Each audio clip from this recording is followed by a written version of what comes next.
일찍이 동방견문록이라는 책을 쓴 마르코 폴로라는 사람이 세상에서 가장 아름다운 섬으로 칭송했던 한 섬이 있습니다. 그 섬은 인도양 한가운데 눈물처럼 똑 떨어져 있는, 하늘에서 눈물방울이 똑 떨어진 것처럼 모양을 가지고 있는 섬인데요. 그 섬이 바로 스리랑카라는 나라입니다.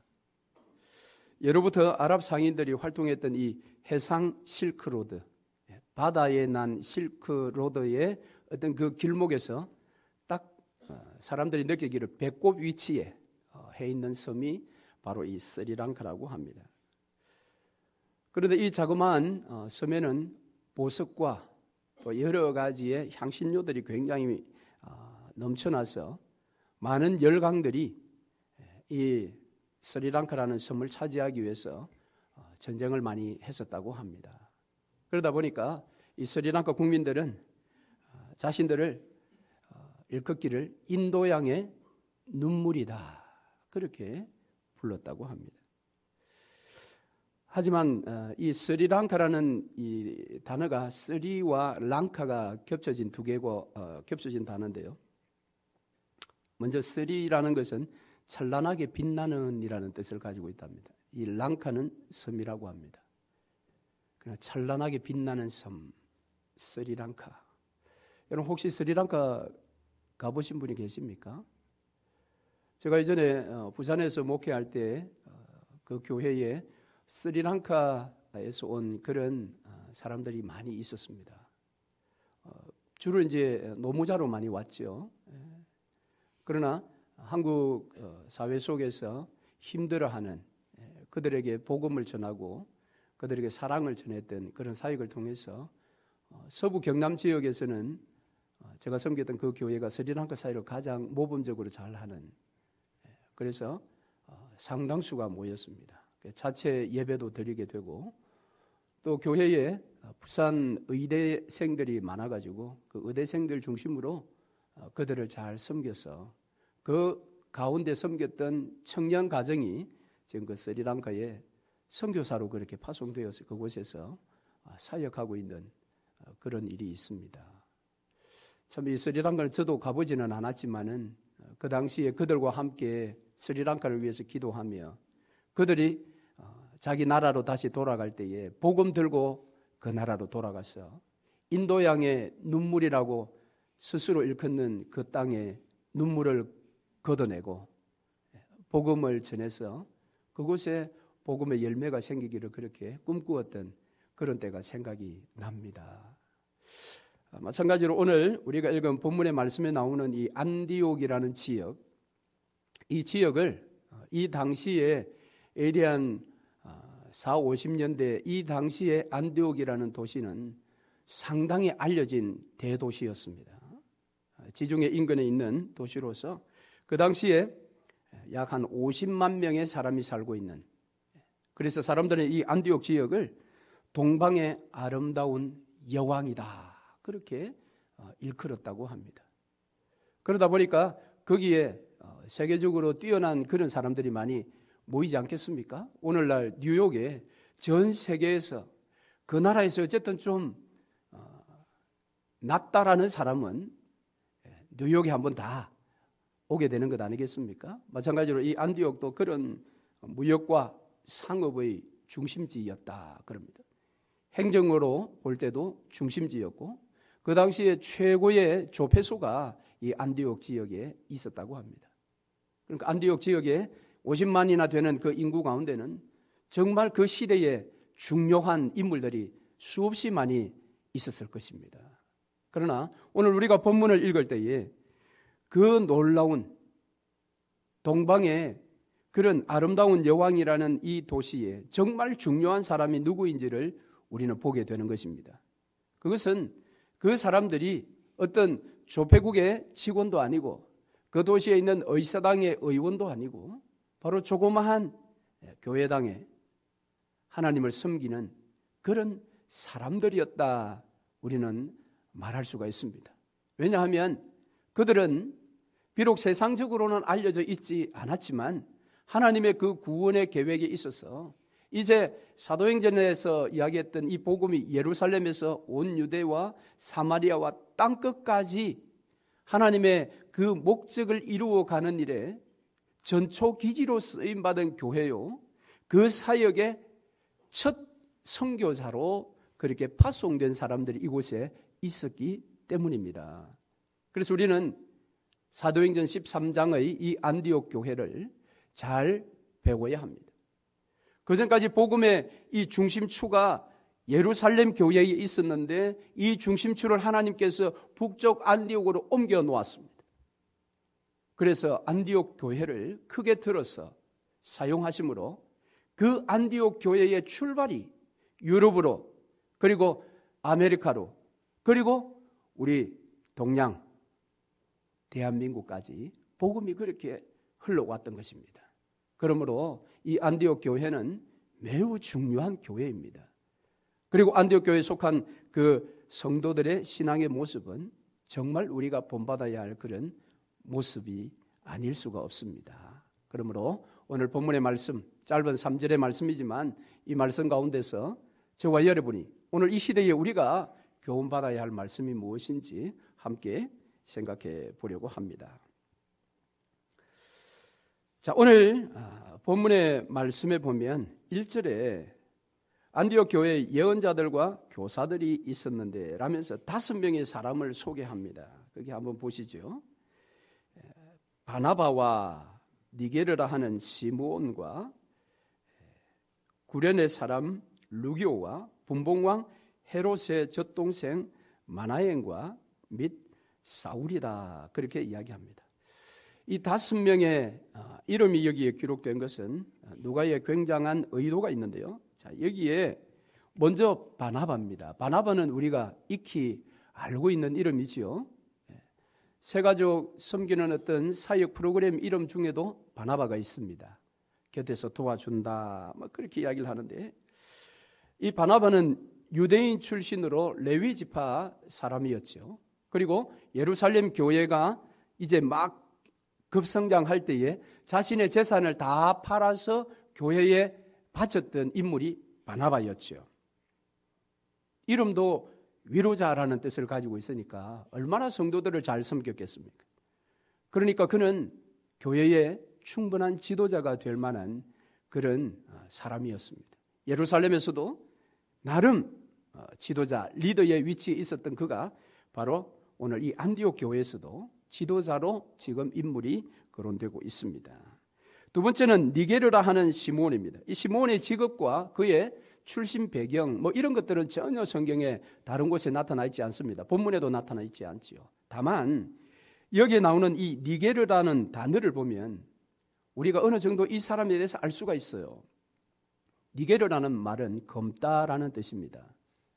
그러니까 이 시므온은 요즘으로 이야기하면 흑인입니다. 안디옥 교회에 지도자로 흑인 시므온이 있었다라는 것입니다. 당시에 인종차별이 상당했을 것입니다.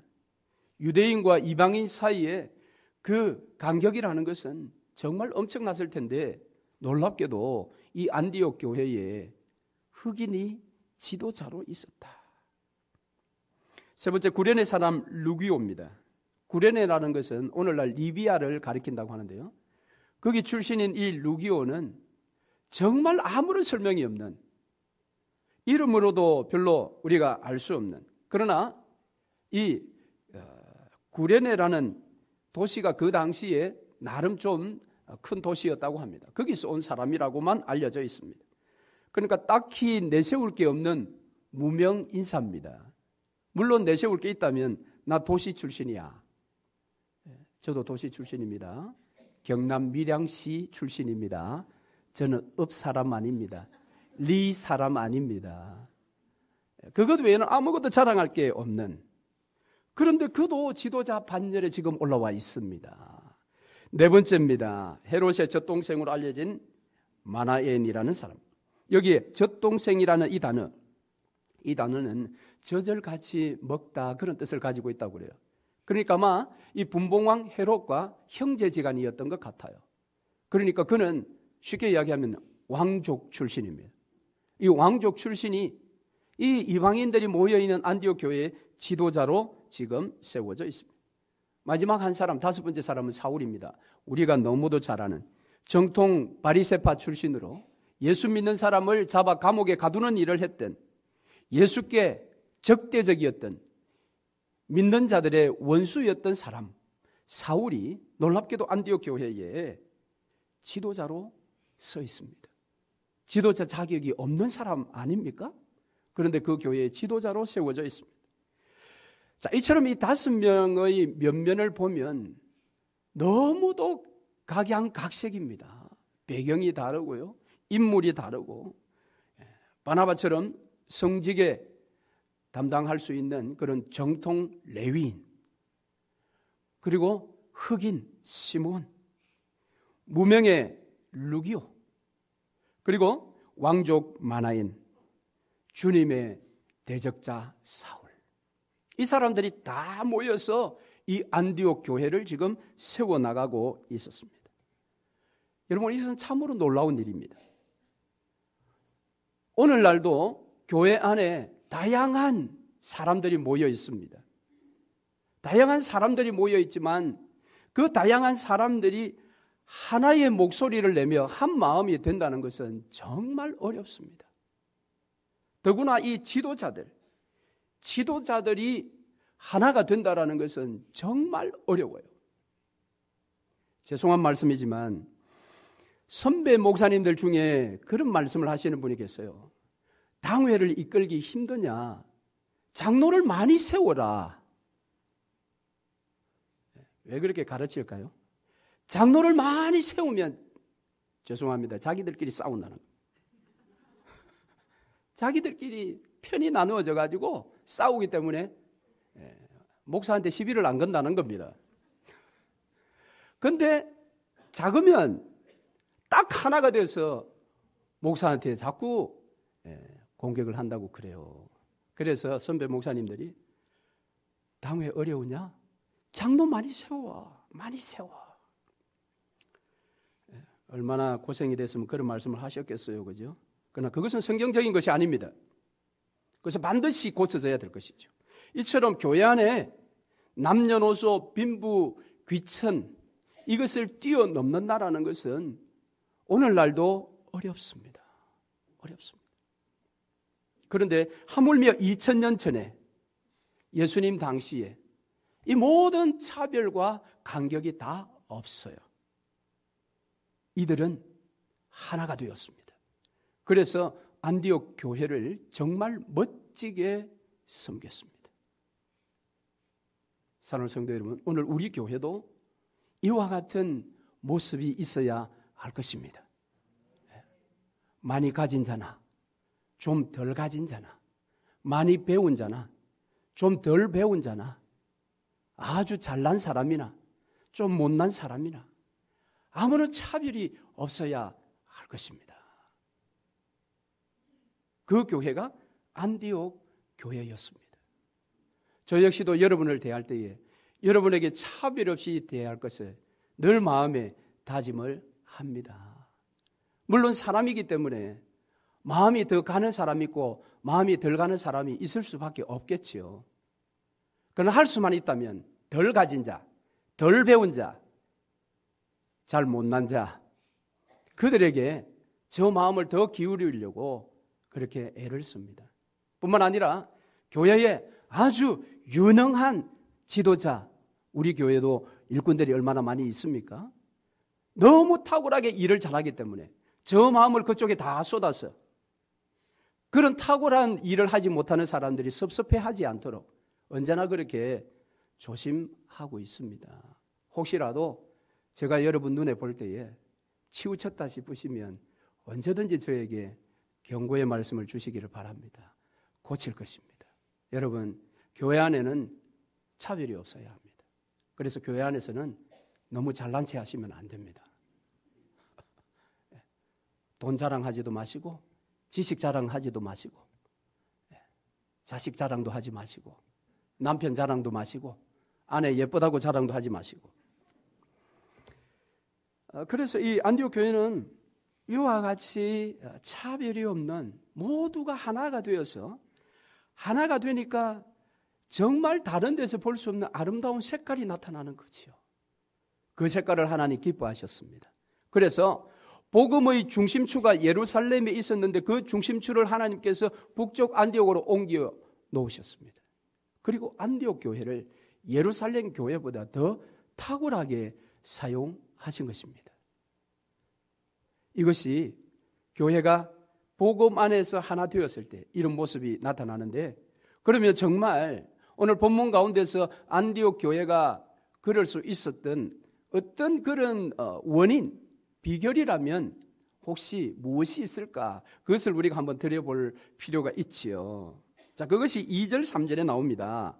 2절 3절 말씀해 보니까 그들이 주께 주를 섬겨 금식할 때에 성령이 이르시되, 자, 이 교회에 성령이 지금 말씀을 하시는데 오늘 보니까 그런 말씀이 무엇 때문에 왔느냐?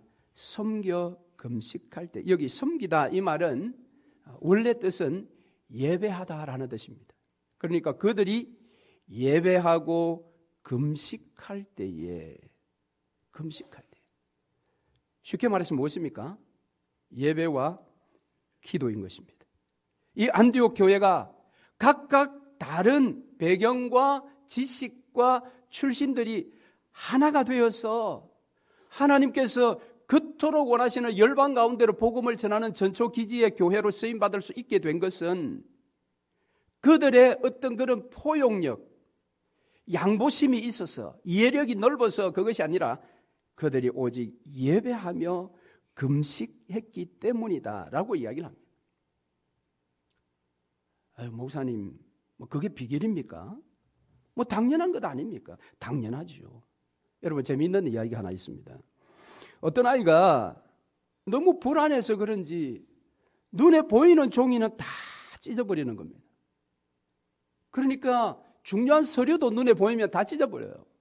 부모가 보다 못해서 병원에 데려갔습니다. 그 병원의 의사가 그렇게 진단을 했다고 합니다. 이 아이가 어린 시절에 큰 상처를 입어서 종이를 찢는다 그랬다고 합니다. 그런데 이 진단으로는 아이가 치료가 되지 않는 거예요. 다른 병원에 갔더니 그 의사는 집 환경이 문제입니다. 환경을 좀 바꿔보세요. 환경을 바꿔내도 치료가 안 되는 것입니다. 또 다른 의사에게 갔더니 가족 누구를 이야기하며 사람 때문이니까 사람을 좀 정리를 하라고 그렇게 이야기했는데도 이게 고쳐지지 않았습니다. 부모 애가 달았습니다. 애는 계속해서 종이를 찢습니다. 어느 날 한 병원에 갔는데 이 아이의 종이 찢는 습관이 완전히 해결이 됐습니다. 치료가 되었습니다. 여러분, 어떻게 치료가 되었을까요? 이 의사에게도 가서 부모가 이 아이의 증상을 다 설명하고 아이의 이야기도 다 들었습니다. 그것을 다 듣고 의사가 딱 한마디 했습니다. 얘야, 이제부터는 종이 찢지 마. 그 다음부터 종이 안 찢었다고. 너무도 간단하지 않습니까? 근데 이걸 몰라요.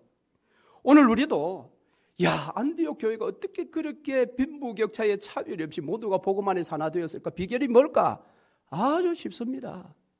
제대로 된 예배자가 되면 됩니다. 제대로 된 기도자가 되면 됩니다. 그렇다면 오늘날 교회 안에 왜 못 배운 사람이 교회 안에 들어와서도 세상과 똑같구나, 교회는 나를 못 배웠다고 무시하다니, 교회도 똑같구나, 내가 가진 게 없다고 나를 소외시키다니, 무시하다니, 왜 이런 소리가 나옵니까? 그 교회는 온전한 예배자가 없다라는 겁니다. 그 교회는 온전한 기도자가 없다라는 겁니다. 아니, 왜 없어요? 매주일 예배 드리는데 왜 없어요? 기도회가 있는데. 그런데 하나님이 보실 때는 그들은 예배자가 아닌 것입니다. 그들은 기도자가 아닌 것입니다.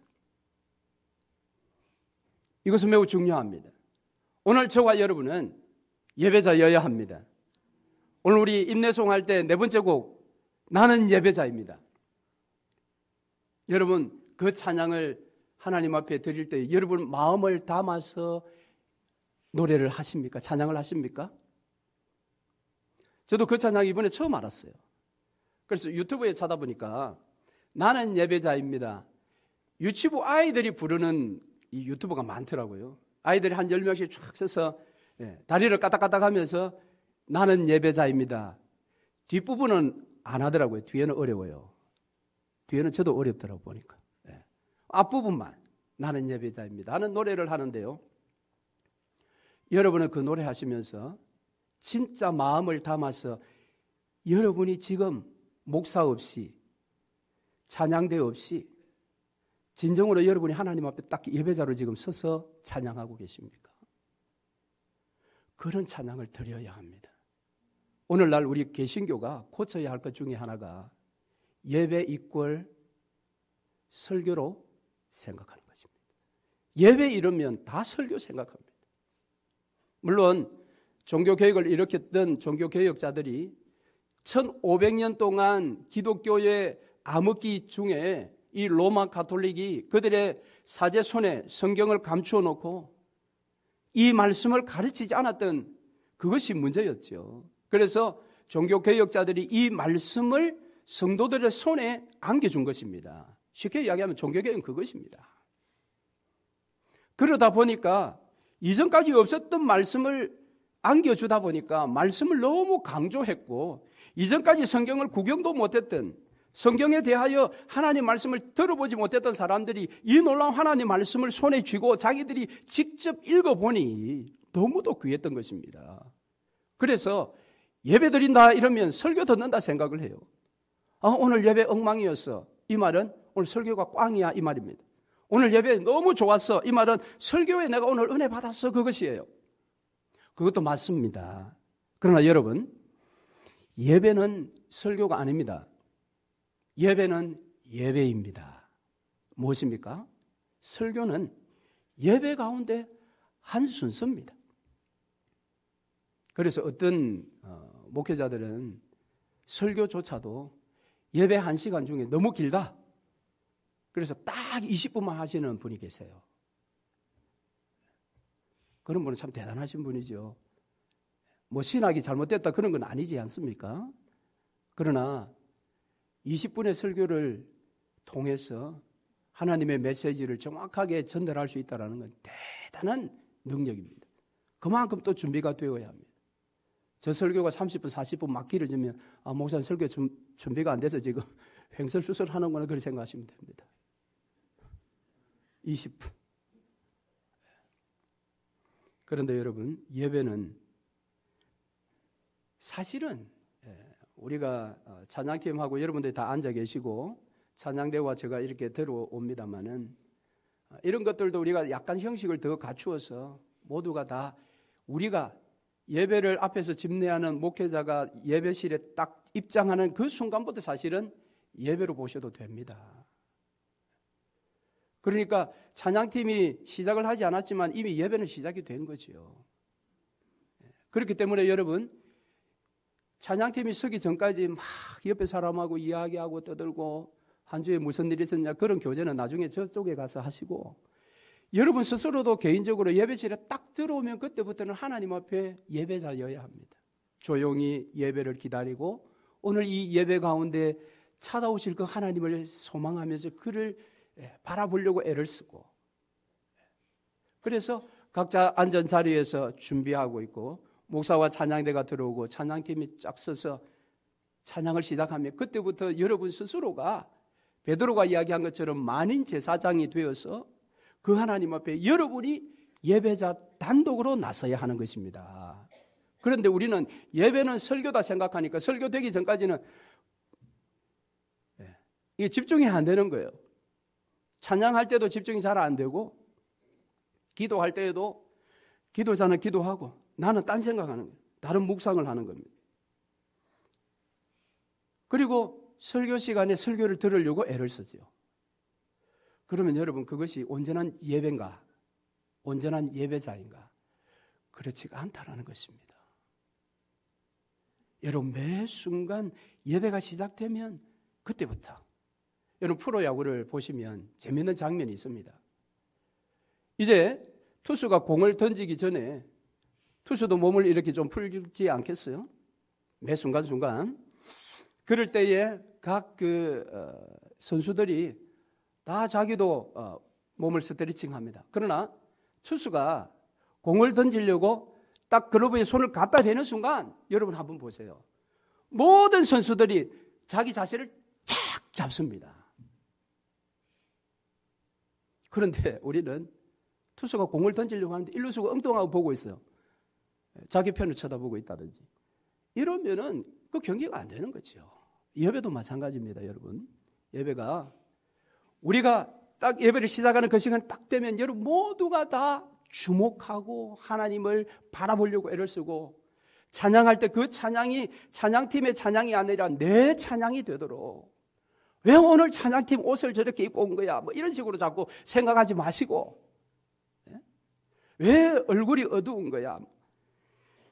그런 생각을 하지 마시고 여러분 모두가 하나님 앞에 예배자로 그 시간에 딱 서셔야 되는 것입니다. 그리고 찬양할 때 그것은 내 찬양이 되어야 합니다. 내 찬양이. 그렇지 않으면 인도하는 인도자만 예배자가 되는 겁니다. 그건 온전한 예배가 아니에요, 여러분. 제가 일산에서 부교육자 생활을 할 때에 그때 담임 목사님께서 우리 부목사님들을 좀 야단했던 것 중에 하나가 이런 것이 있었습니다. 너희들은 부목사로서 동료의식이 없다. 기본적으로 말했어. 다른 거 다 차치하고라도 동료의식이 없다. 동력이 안 된다라는 겁니다. 왜냐? 그때 부목사가 한 20명 정도 있었습니다. 교회가 대형 교회였기 때문에 부목사 중에 누구 한 분이 올라가서 설교를 하거나 예배를 인도하고 또 기도회를 인도할 때에 다른 부교역자들이 협조가 안 된다는 겁니다. 협력이 안 된다. 동력이 안 된다는 겁니다. 즉 무엇입니까? 앞에 리더하는 사람이 찬양을 하고 기도를 인도하고 막 이렇게 하면 뒤에 동료 부목사님들이 힘을 실어서 같이 찬양도 열심히 하고 기도도 뜨겁게 같이 하고 막 이렇게 돼야 되는데 그렇게 하지 않는다라는 겁니다. 그런데 재미있는 것은 본인이 마이크 잡으면 난리가 난다라는 겁니다. 본인이 마이크 잡으면 난리가 난다. 그러면서 밑에 내려가서 다른 동료가 올라가서 하면 제대로 따라하지 않는다라는 겁니다. 그게 무슨 동력자냐? 너희들 비겁하다라는 것입니다. 저는 그 말씀이 맞다고 생각합니다. 여러분은 저희의 동력자 아닙니까? 맞지요? 우리 교회를 저 혼자 이끌어가는 것 아닙니다. 여러분이 다 도와주시고 하시니까 요즘 저도 교회가 새로워졌다 그런 이야기들, 구체적인 이야기들을 많이 듣습니다. 그러면서 목회하면서 이렇게 행복한 때가 있었을까 할 정도로 정말 기뻐요. 그런데 이 모든 것이 저의 공입니까? 여러분과 함께 이루어간 것 아니겠습니까? 그렇다면 예배도 여러분 마찬가지입니다. 예배도 여러분이 힘썼어. 그래서 온전한 예배, 찬양을 드릴 때 그 찬양에 마음을 실어야 됩니다. 설교 후에 찬양할 때 한번 여러분 보겠습니다. 그 마음을 실어야 돼.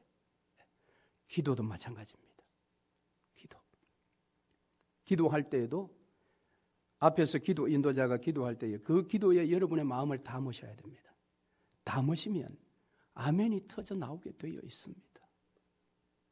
그래서 우리 교회는 그 기도 마치고 주기도송을 하는 것입니다.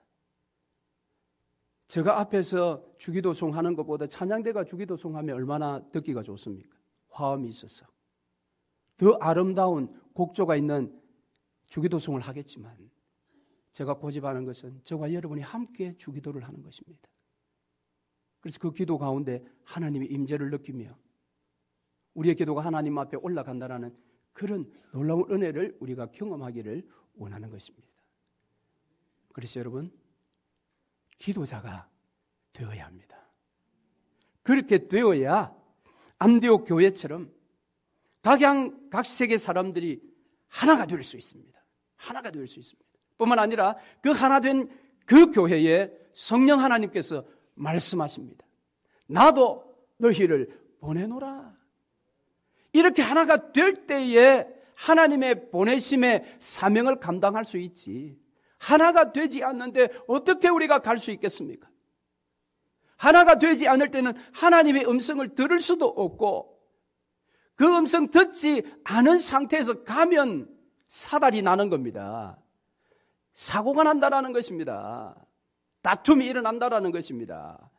그러나 하나 되었을 때에 성령이 우리에게 들려주시는 그 음성을 우리가 듣고 순종하면 하나님의 그 뜻을 우리는 이루어 가는 것입니다.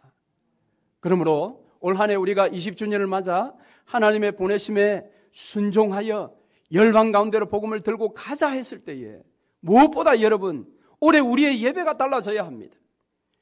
저와 여러분이 드리는 이 예배가 달라져야 합니다. 여러분의 예배가 달라져야 합니다. 시작부터 마치는 그 시간까지, 축도가 끝나고 뒤에 찬양대 후송이 끝날 때까지 이 자리에서 그대로 지키며 예배를 온전히 드리게 될 때에 우리가 달라질 수 있습니다. 뿐만 아니라 우리 모두는 기도자여야 합니다.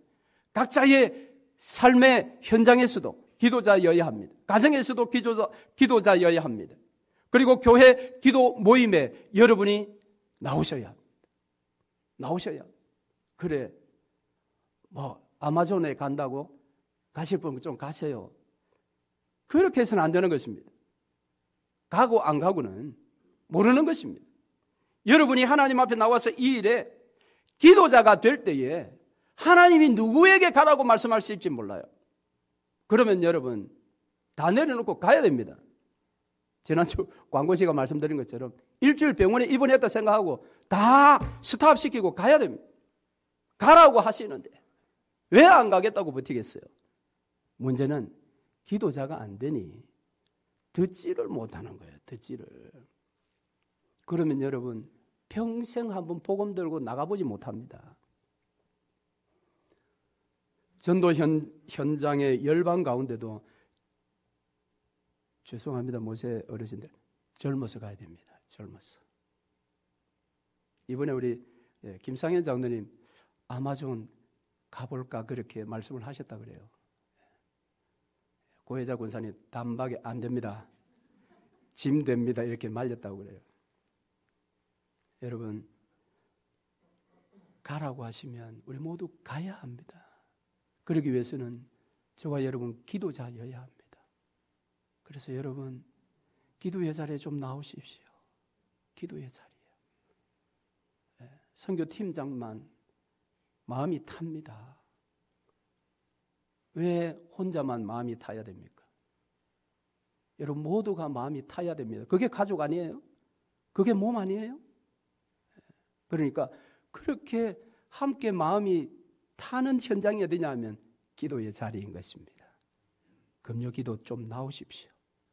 주일 아니고 토요일 날 새벽 기도 때에 나오십시오. 그러면 하나님께서 여러분에게 말씀하실 것입니다. 그러면 여러분 마음이 기쁠 것입니다. 하나님이 여러분 찾아오셔서 말씀하시는 것 얼마나 기쁘겠어요. 그럴 때 여러분 가야지 하고 마음의 결단이 섭니다. 그건 우리 마음에 성령이 역사하기 때문에 그건 너무 쉬운 것입니다. 종이 찢지 마. 이것처럼 너무 쉬운 것입니다. 여러분 간다는 것이 엄두가 안 나시지요? 온전한 예배자, 온전한 기도자 되면 가게 됩니다. 그래서 여러분 이 마지막 때에 우리가 복음 들고 선교 현장에도 가고 복음 들고 마을로도 차닥하고 그러면서 여러분 며칠을 우리가 보내고 돌아오면 여러분 신앙생활이 얼마나 더 기쁘고 즐겁겠습니까? 할렐루야. 그런 삶이 있을 수 있습니다. 여러분 기억하십시오. 온전한 예배자, 온전한 기도자가 되시기를 주의 이름으로 축원합니다. 아멘.